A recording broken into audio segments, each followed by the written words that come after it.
안녕하십니까. 이성만TV, 이성만의 종교를 넘어 이성만입니다. 기원후 72년경 신약성경 마가복음서 저자인 마가는 세례받기 전 예수를 성년이 된 한 남성으로 묘사하고 있습니다.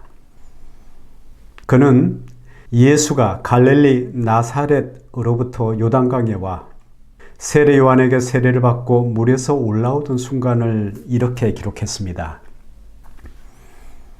곧 물에서 올라오실새 하늘이 갈라짐과 성령이 비둘기같이 자기에게 내려오심을 보시더니 하늘로부터 소리가 나기를 너는 내 사랑하는 아들이라 내가 너를 기뻐하노라 하시니라 이렇게 말입니다.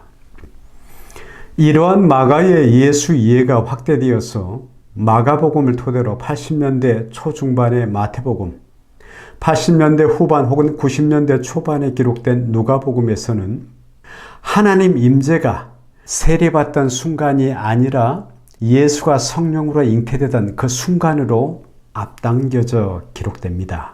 아마도 바울서신과 마가복음에는 동정녀 탄생에 대한 구체적 언급이 없음을 볼 때 바울도 마가도 들어본 적이 없었을 이 이야기가 그리스도교 전통 안으로 들어온 배경이지요. 예수를 통한 하나님의 임재에 대한 이해는 점점 더 발전해 요한복음에 이르러선 예수는 아예 태초부터 하나님과 함께 하신 분으로 묘사됩니다. 그렇게 하여 예수 십자가는 하나님이 인간의 죄를 대속한 예수 안에 하나님 현존이 되고 인류 구원의 유일한 표징이 되지요. 그런데 인류 역사에서 속죄제물과 구원 이야기는 인간의 본능적이며 매우 오래된 원시적 행태입니다. 왜냐하면 그것은 분노한 부족 신을 달래기 위해 죄 없는 동물을 희생제물로 바치던 제의에서 비롯된 것이니까요. 사실 신약성경 바울 서신이며 복음서 저자들은 당시 이러한 유대 전통을 존숭하며 살았던 최고 수준의 전통적 유대인들입니다. 그러다 보니 예수의 십자가 사건은 예수가 인간의 죄를 대속해 죽은 희생제물로 해석될 수 있었고 그로 말미암아 하나님과 화해되어 새로운 관계가 시작되는 이해로 발전하게 된 것이 아닐까요? 예수의 죽음은 그들이 기대했던 역사의 종말은 일어나지 않았습니다. 예탁에 고대하던 천국 또한 이 땅에 도래하지도 않았고요. 그렇게 초기 그리스도인들의 실망감은 매우 컸지만 그래도 자신들은 예수 십자가 사건으로 끝난 초림과 예수가 다시 올 재림 사이의 시대를 살아가고 있다고 자신을 스스로 위로하였지요.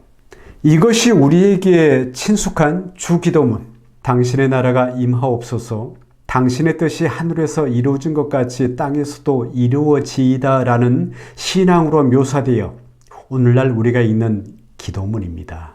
그러나 세월이 흘러도 예수의 재림은 일어나지 않았습니다. 과연 예수와 하나님은 지금 어디에 있는 걸까요? 아마도 판에 박힌 이러한 예수 이야기는 요한복음 저자가 분명 모르지 않았을 것이고 매우 익숙했을 것입니다. 그러나 팔레스타인 유대인이었고 신비주의자였던 저자 요한은 하나님에 대해 전혀 다른 발전적 이해에 있었습니다. 그는 예수 안에 현존한 하나님에 대해 전혀 다른 해석을 써 내려갔던 것입니다. 한마디로 요한에게 인간과 신이 분리된 적이 없습니다. 신과 인간은 서로에게 스며들어 있습니다.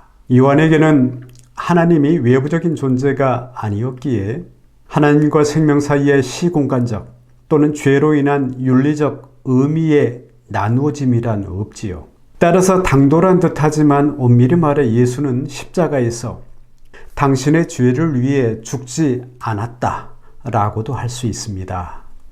요한에게 십자가는 사랑 때문에 자신의 생명까지도 내어주는 예수의 능력 안에서 하나님의 영광이 드러나는 사태였으니까요. 하나님의 현존과 의미에 대한 궁극적 계시의 순간이자 예수는 그를 통해 하나님을 나타내는 영원한 생명의 통로였으니까요. 이것이 십자가를 대속 사건에서 해방이요 우리의 사유를 더 깊은 바다로 향하게 하는 것이지요. 이로 인해 비로소 예수는 하나님과 한 분이요 우리 또한 연합된 자들로서 구원의 세계로 나가게 된 연유입니다. 예수는 십자가에 못 박히시기 전 제자들과의 마지막 만찬에서 제자들을 향해 너희는 종이 아니라 내 아버지께 들은 것을 다 알게 한 친구라 하셨고, 또 예수가 자신을 하나님의 아들이라고 하는 것에 대해 유대인들이 신성 모독이라며 돌을 던지려 할 때 시편 82편을 인용하시며 우리를 신이라고까지 말씀하지 않았던가요?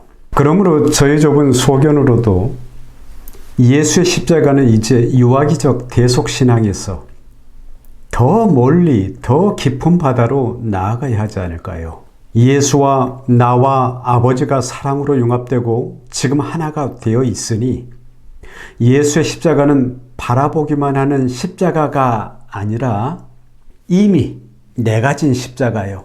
줄곧 내가 져야 할 십자가이며 그곳에서 나도 예수님처럼 하나님의 영광으로 드러나기에 말입니다.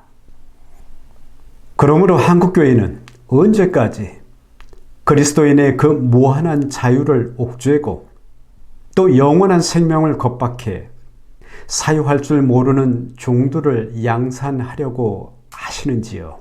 또 사꾼 목자가 되어 세상의 힘을 사모해 건물교회와 조직을 파수하는 종의 군사들만을 모으려 하시는지요? 적어도 우리는 예수에게서 모습 없는 무한의 하나님이 모습이 있는 유한 속에 머무시고 나타내심을 보지를 않았는가요? 종교너머 곰곰 사위해 보시면 어떨지요? 감사합니다.